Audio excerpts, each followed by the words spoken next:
ఆయన మీద ఆనుకునినప్పుడు ఇశ్రాయేలు ప్రజలను దీవించిన దేవుడే మనల్ని కూడా దీవిస్తాడు. చూడండి కీర్తనల గ్రంథము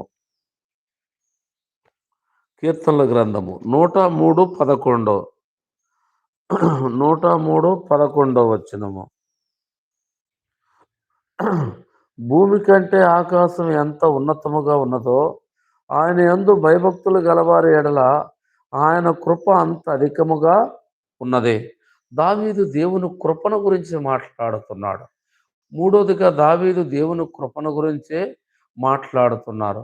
కాబట్టి ఏమంటున్నాడంటే భూమి కంటే ఆకాశం ఎంత ఉన్నతంగా ఉన్నదో ఈ రోజుకి ఆకాశం ఎక్కడుందో ఎవరు చూడలేకపోతూ వచ్చారు. సైంటిస్టులు మేధావులు ఉన్నారు కానీ ఆకాశం దాకా వెళ్ళి ఆకాశంలో కలుసుకొని వచ్చిన సైంటిస్ట్ ఎవరు కూడా లేరు. అంత ఎత్తులో దేవుడు పెడుతూ వచ్చాడు. మానవుడు సైంటిస్టులైనా మేధావులైనా చంద్రమండలం వరకు పోగలుగుతూ వచ్చారు.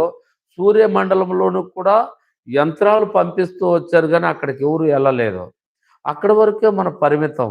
కాబట్టి దావీదు కొన్ని వందల సంవత్సరాల క్రితమే అంటున్నాడు, భూమి కంటే ఆకాశం ఎంత ఉన్నతముగా ఉన్నదో తన యందు భయభక్తులు గలవారి ఎలా